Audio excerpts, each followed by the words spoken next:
Hi guys, Pushpa എന്നുള്ളൊരു ക്യാരക്ടറിനെ Pushpa 1 create ചെയ്ത് വെച്ച ഒരു ലെവലുണ്ട്. ഒരു ഭയങ്കര ഒരു അറഗന്റ് ആയ റഫായ ഒരു ക്യാരക്ടറിനെ പുഷ്പ 1 നമുക്ക് കാണിച്ചു തന്നിട്ടുണ്ട്. ആ ഒരു ഇമേജ് വെച്ചിട്ട് അവൾ പുഷ്പ 2 കാണാൻ പോകുന്നത്. സുകുമാർ തിരക്കഥയെ സംവിധാനം ചെയ്ത് അല്ലു അർജുൻ, രശ്മിക മന്ദാന, ഫഹദ് ഫാസിൽ പ്രധാന കഥാപാത്രമായി എത്തിയ പുഷ്പ 2 ദ റൂളിനെ കുറിച്ചുള്ള ഒരു അഭിപ്രായം പറയാനാണ് ഞാൻ വന്നിട്ടുള്ളത്. ഇപ്പൊ പുഷ്പ 1 അല്ലു അർജുന് ഒരു നാഷണൽ അവാർഡ് കിട്ടി, അതുകൊണ്ട് ആ ഒരു ക്യാരക്ടർ ഗംഭീരമാണ് എന്ന രീതിയിലല്ല, ഭയങ്കരമായിട്ടുള്ള ഒരു ക്യാരക്ടറൈസേഷൻ ഉണ്ട്. എവിടെയും താഴ്ന്നു പോവാതെ പിടിച്ചു നിൽക്കാൻ ശ്രമിക്കുന്ന ഒരു പുഷ്പരായനെ കാണിച്ചു തരുന്നുണ്ട്. താഴ്ന്നു പോകുന്നതിൽ പേടിയുള്ള ഒരു പുഷ്പരായനെയും കൂടെ കാണിച്ചു തരുന്നുണ്ട്.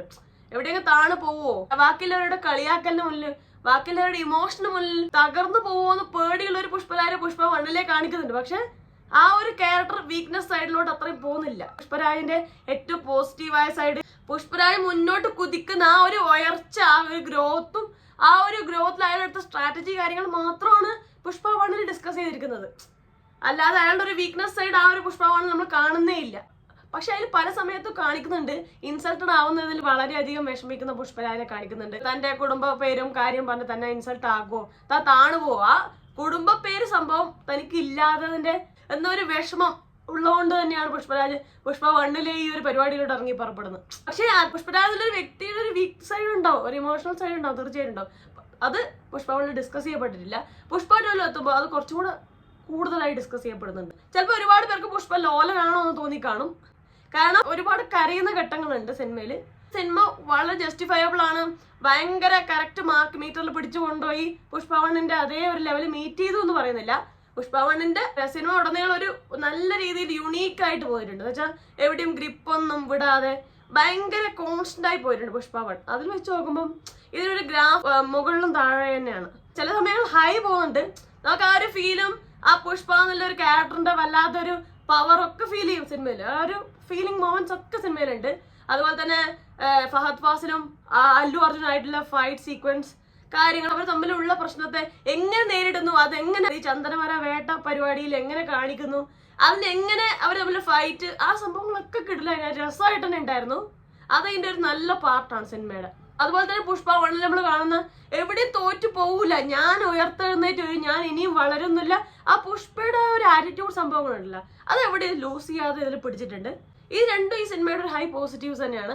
പിന്നെ ദേവി സി പ്രസാദ് ബാക്ക്ഗ്രൗണ്ട് മ്യൂസിക് നന്നായിട്ടുണ്ട്. കുറച്ച് സമയങ്ങളിൽ കുറച്ച് സെന്റി മൊമെന്റ്സിലുള്ള മ്യൂസിക് ട്രാൻസിഷൻസ്, ആ ഒരു മ്യൂസിക് എനിക്ക് അത്രയും നന്നായി തോന്നിയിട്ടില്ല.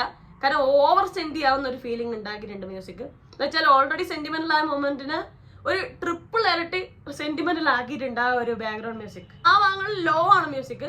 പക്ഷെ അല്ലാത്ത പക്ഷം പുഷ്പയുടെ ഗ്രോത്ത്, അതായത് ഇവർ തമ്മിലുള്ള ഫൈറ്റ് സീക്വൻസുകളിലെല്ലാം കിടുവാണ് ബാക്ക്ഗ്രൗണ്ട് മ്യൂസിക്. മാത്രമല്ല മ്യൂസിക്കും എല്ലാം തിയേറ്ററിൽ കാണാൻ നല്ല രസമുണ്ടായിരുന്നു.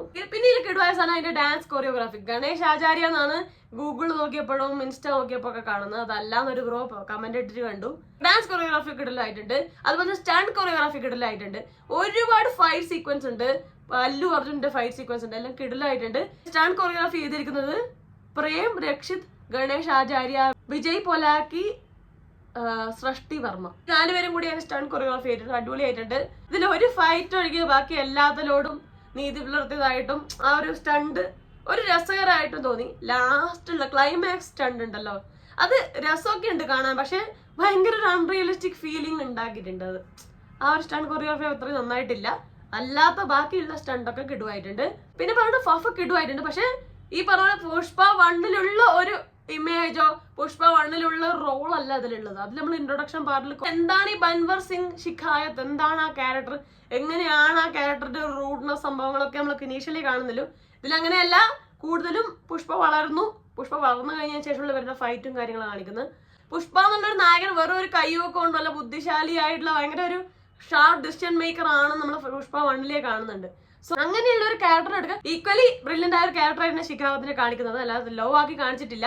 പക്ഷെ ആഫ്റ്റർ ഓൾ ഇതൊരു പുഷ്പ ജയിക്കേണ്ട ഗെയിമാണ്. ആ ഒരു സംഭവം സിനിമയിൽ വരുന്നുണ്ട്. ഫഫ കിഡിലായി അഭിനയിച്ചിട്ടുണ്ട്, ഉള്ള റോള് കിഡിലായിട്ട് അഭിനയിച്ചിട്ടുണ്ട്, സൂപ്പർ ആക്കിയിട്ടുണ്ട്. ഭയങ്കര ഒരു ആറ്റിറ്റ്യൂഡ് സംഭവങ്ങളൊക്കെ ഇതിൽ കാണാനുണ്ട്, കിടുവായിട്ടുണ്ട്. പിന്നെ ഏറ്റവും ഇമ്പോർട്ടന്റ് ആയി പറയേണ്ടത് അല്ലു അർജുൻ സൂപ്പർ ആക്കി കിടുക്കിയിട്ടുണ്ട്.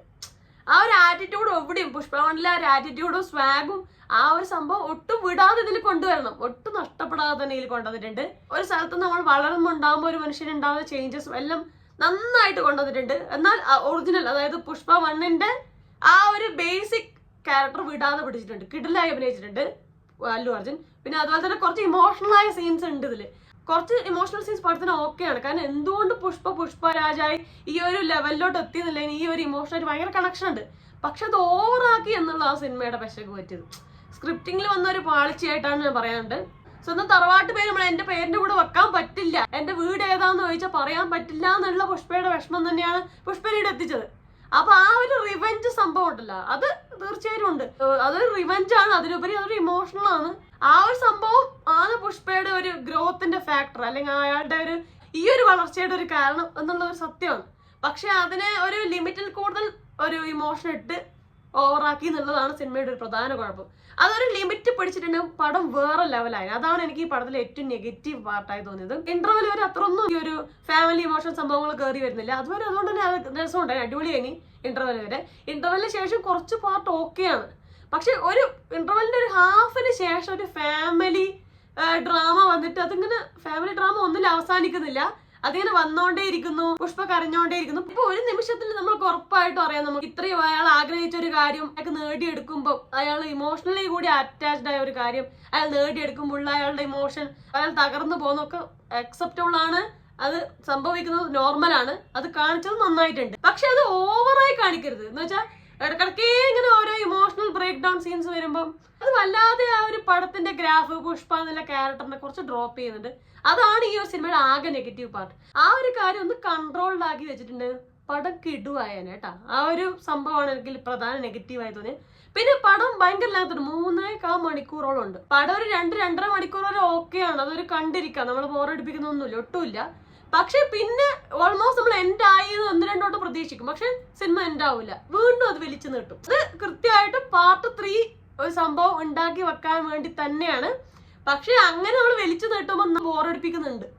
ലാസ്റ്റ് പാർട്ടാണ് ഇത്, സിനിമയുടെ ക്ലൈമാക്സിന് അടുത്തുള്ള പാർട്ടാണ് എനിക്ക് കുറച്ച് ബോറടി ആയി തോന്നിയത്. പക്ഷെ അതുവരെ എനിക്ക് വളരെ എൻഗേജിങ് ആയിട്ടും അടിപൊളിയായിട്ട് തന്നെ തോന്നിയത്. പുഷ്പ എന്നുള്ള ക്യാരക്ടർ അങ്ങനെയാണ്, അതുപോലെ തന്നെ ശ്രീവള്ളി എന്നുള്ള ക്യാരക്ടർ എന്താണ്, അവർ തമ്മിലുള്ള ബോണ്ട് എന്നെങ്ങനെയാണ്, പുഷ്പരാജും അമ്മ ഫാമിലി ആയിട്ടുള്ള ബോണ്ടിങ് കാര്യങ്ങളൊക്കെ കറക്റ്റ് ആയിട്ട് കാണിച്ചത്. അത് പുഷ്പരാജ് ഫ്രണ്ട്സും അയാളുടെ ആ ഒരു ഗ്യാങ്ങുമായിട്ടുള്ള ബന്ധം എല്ലാം നന്നായിട്ട് തന്നെ കാണിച്ചു. എവിടെയാണ് പ്രശ്നം പറ്റി വെച്ചാൽ കൂടുതൽ ഇമോഷണൽ ആക്കാൻ ശ്രമിച്ചു. പുഷ്പ എന്നുള്ള ക്യാരക്ടറിന്റെ ആ വീക്ക് പോയിന്റിനെ ഇടക്കിടക്ക് ട്രിഗർ ചെയ്യിപ്പിക്കുക എന്നുള്ളൊരു സംഭവം സിനിമയിൽ നടത്തി.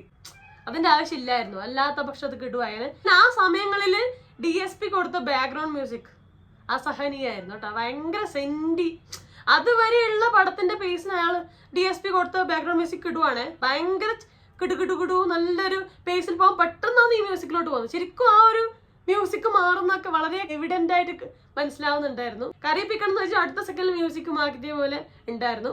പിന്നെ രശ്മിക മന്ദാന ആദ്യം ഒന്നും എനിക്ക് അത്ര മോശമായി തോന്നിയില്ല. ശ്രീവള്ളി എന്നുള്ള ക്യാരക്ടറായിട്ടും ആ ക്യാരക്ടർ ഗ്രോത്തിൽ തന്നെ നിന്നത്. പക്ഷെ അവസാനം ആയപ്പോഴേക്ക് അതായത് ക്ലൈമാക്സിന് അടുത്തുള്ള സീനുകളിൽ കുറച്ചധികം ഓവർ ആക്ടിങ് ഉണ്ടായിരുന്നു. പിന്നെ ഈ പാർട്ട് 3 ആക്കാൻ ഒരു കാര്യം സംഭവം നടക്കണ്ടേ, അതായത് പുഷ്പക്ക് വീണ്ടും ഒരു ഇരുത്തം കിട്ടൂല, വീണ്ടും പുഷ്പനെ പിടിച്ച് ഇനിയും പുഷ്പനെ എടുക്കുന്ന ഒരുപാട് കാര്യങ്ങൾ കാണാനുണ്ട് എന്നുള്ള ഒരു സംഭവത്തിലോട്ടാണ് എൻഡ് ചെയ്യുന്നത്. പക്ഷെ അതിനു വേണ്ടി ഉണ്ടാക്കിയ സിറ്റുവേഷൻസ് അത് വേണം വെച്ച് പാർട്ട് 3 ആക്കാൻ വേണ്ടി ചെയ്ത പോലെ ഉണ്ട് ലാസ്റ്റ് കുറച്ച് പാർട്ട് കേട്ടോ. പുഷ്പ 1 വെച്ച് നോക്കുമ്പോൾ അത്രയും അല്ല, ഇതിനൊരു ഗ്രാഫ് അപ്പ് ഡൗൺ ആവുന്ന സിറ്റുവേഷൻസ് ഉണ്ട്. ഇതില് സെന്റി സീൻ പാസ സീൻ കാണിക്കുന്ന എന്നുള്ളതുകൊണ്ടല്ല, അത് ഓവറായി കാണിച്ചു എന്നുള്ളതുകൊണ്ടാണ് അതിന്റെ ഒരു ഭംഗി പോയത്. അപ്പൊ ഇത് ഫസ്റ്റ് വെച്ച് നോക്കുമ്പോൾ അത്രയും ഇല്ലെങ്കിലും കുഴപ്പമൊന്നുമില്ല. പുഷ്പാതിലെ ക്യാരക്ടറിനൊന്നും നശിപ്പിച്ചിരുന്നില്ല, ആ ക്യാരക്ടറിൽ തന്നെ നിന്ന്. പക്ഷെ പുഷ്പാതിലെ ക്യാരക്ടറിന് ഒരു ഷെയ്ഡാണ് നമ്മൾ കണ്ടത്. പുഷ്പാതിലെ ക്യാരക്ടറിന്റെ വീക്ക് സൈഡും ഈ ഒരു സിനിമയിൽ ഡിസ്കസ് ചെയ്യുന്നുണ്ട്. അപ്പൊ ഓരോ നിങ്ങൾക്ക് കണ്ടിരിക്കാം. അപ്പൊ നിങ്ങൾക്ക് ഈ സിനിമയെ കുറിച്ചുള്ള അഭിപ്രായം എന്താ? സിനിമ ഇഷ്ടപ്പെട്ടോ? പുഷ്പ 1 ആണോ ഇതിനേക്കാളും ഇഷ്ടപ്പെട്ടോ, അല്ല പുഷ്പ 2 ആണോ?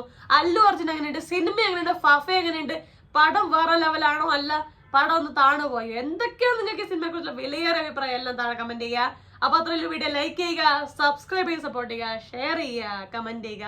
അപ്പൊ പറഞ്ഞ പോലെ എല്ലാവരും ഹാപ്പി ആയിട്ടിരിക്കാൻ പറ്റും. റിവ്യൂ റിയാക്ഷനോ സോഷ്യലി ഷെയർ നെക്സ്റ്റ് ടൈം കാണാം. അതുവരെ ബൈ ബൈ.